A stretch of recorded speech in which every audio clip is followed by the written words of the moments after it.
Of all living creatures, it is the bird alone that man has envied and struggled to be like. He has dreamed of flying, building gliders and artificial wings, making seemingly fantastic plans. The discovery by an English scientist in 1766 that hydrogen gas was at least 7 times lighter than air started the realization of this dream. And 17 years' gas-filled bag lifted a man high above a field near Paris. The balloon had come. Dreams and work continued. And in 1903, Orville Wright made the first flight in his heavier-than-air machine, and soon with his brother Wilbur had made this plane with a tower and weight-starting device. Their success gave impetus to experiments in both hemispheres. In less than 2 years, Wilbur Wright made a flight of more than 11 miles, and by 1910, this Curtiss Wright pusher-type plane had been built.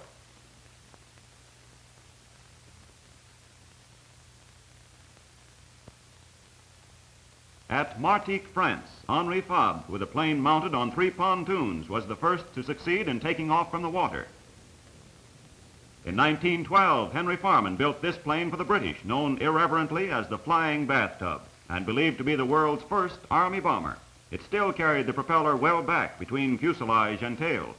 4 years before this plane appeared, the United States Army, recognizing the possible military value of airplanes, drew a list of requirements for a plane practical enough to be considered by it. This plane must carry 2 persons, have a speed of at least 40 miles an hour, and be able to carry fuel for a flight of 125 miles. By July 1909, the Wright brothers' flyer had fulfilled requirements, and our War Department signed a contract for the purchase of 1 heavier-than-air flying machine. At this time, the English Channel was spanned in a flight of 23 minutes. In 1911, Galbraith Rogers succeeded in traveling by airplane from New York to California. The purely experimental stage of aviation was over. Airplanes had gone to work.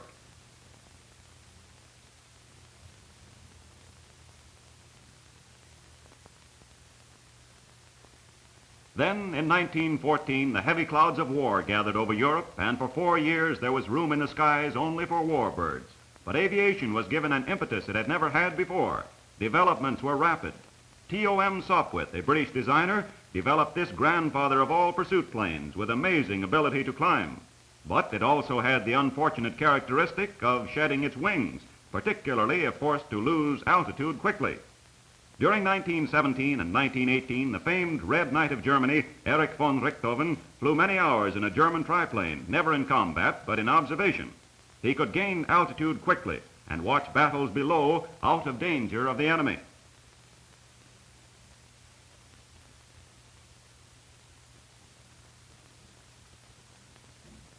The first airplane to have a separate gunner's cockpit was this Austrian Albatross, which was used by the Central Powers from the first year of the war. By 1917, Uncle Sam had been drawn into the storm and was training pilots in this JN-4D, a sturdily built plane lovingly known as Jenny, and used after the war for barnstorming by many a demobilized soldier. The TM Snipe was a fast little British fighter plane with a 125 horsepower Gnome rotary motor. And this French Spad was one of the most successful planes used by the Allies in 1917 and 18. It was developed by a patriotic group of outstanding French aeronautical engineers who gave the design to their country. At first, planes were used chiefly for observation. It actually was the custom for German and Allied flyers to salute each other if their paths crossed. Then, pilots less sporting than the others began carrying revolvers for shots at enemy pilots in the air. Soon, machine guns were synchronized with the engines. This SE5, with 175 horsepower Hispano-Suiza motor and 2 machine guns fired by an automatic button on the joystick, was Britain's great defender of democracy then, as the Hurricane is today, and was used effectively against this Fokker D-7, Germany's plane with revolutionary all-steel tubing fuselage, designed by Dutch-born Anthony Fokker, whose genius was first backed by the Germans, but who later became an American citizen.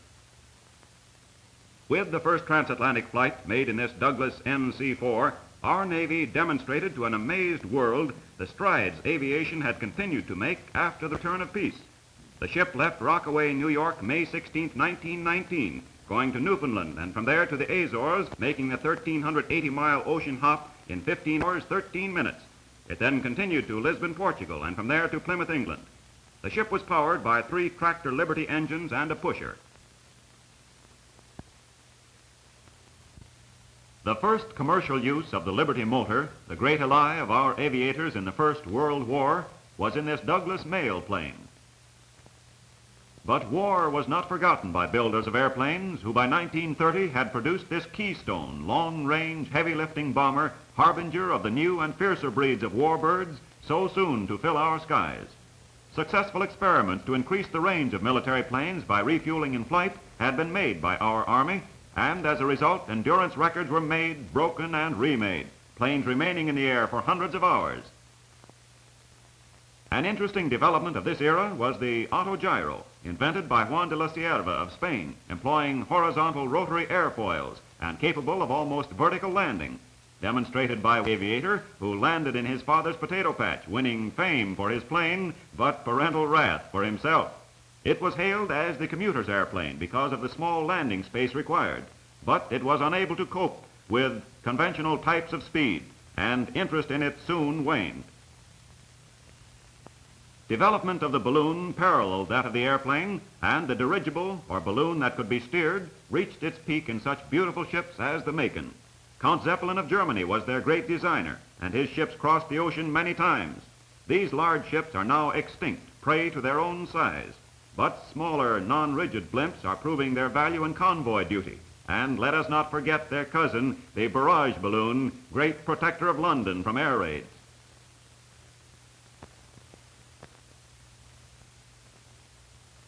Michel Detoyer of France set a world's record in 1936 by flying 360 miles an hour in his Caudron in air races at Los Angeles. Early planes had carried but one or two persons, but as lifting ability increased and public confidence grew, the giant airliners such as this Douglas DC-3 were developed for commercial passenger service. And in 1937, the Caledonia, pride of Great Britain, was the first plane to carry mail and passengers from England to the United States.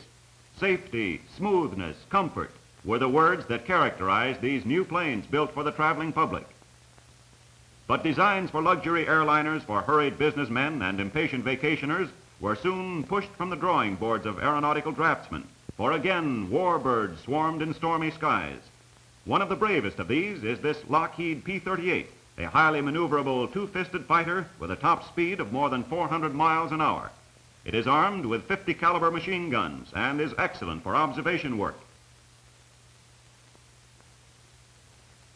Giants among warbirds are the bombers, tough to brush through heavy machine gun fire, strong to carry several thousand pounds of bombs, and equipped with instruments to tell the plane's speed and altitude, the speed of winds and cross drifts, and the bomb sight, a calculating machine to make use of the findings of the other instruments to tell the bombardier the exact instant to release his deadly eggs.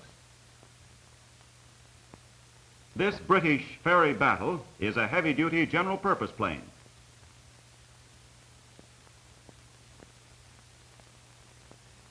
And the Vultee V-12 is an attack bomber used by United States forces. It has a flying range of 2,070 miles, a top speed of 243 miles an hour. The P-40, carrying but one man, designed for the most exacting pursuit missions, has been the pride of the American Volunteer Flying Tigers, a source of power to Russian pilots flying Lend-Lease equipment.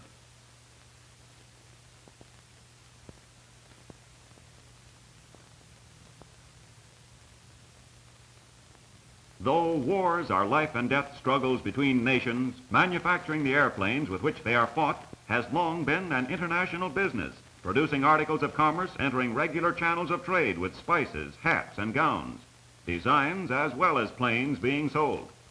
This commercial type transport plane, manufactured in the United States, first of its kind to have retractable tricycle landing gear with many of our best instruments on its board, found its buyer in Japan, and has helped build up the fleets of transports carrying Japanese soldiers over the Western Pacific. This flying fortress, envy of every armed nation, is generally recognized as the world's finest long-distance bomber. It has a wingspan of 150 feet, weighs more than 22 tons when fully loaded, and carries a crew of from 6 to 9 men. But in spite of war, there is a tiny flow of normal life maintained, a small gate through which peace may sometime find an entry. Portugal, first European country visited by an American transatlantic flight, has continued through months of war to receive this Yankee Clipper on its scheduled commercial flights, herald of giant birds of peace whose wings will someday replace those that cast shadows of fear upon the world.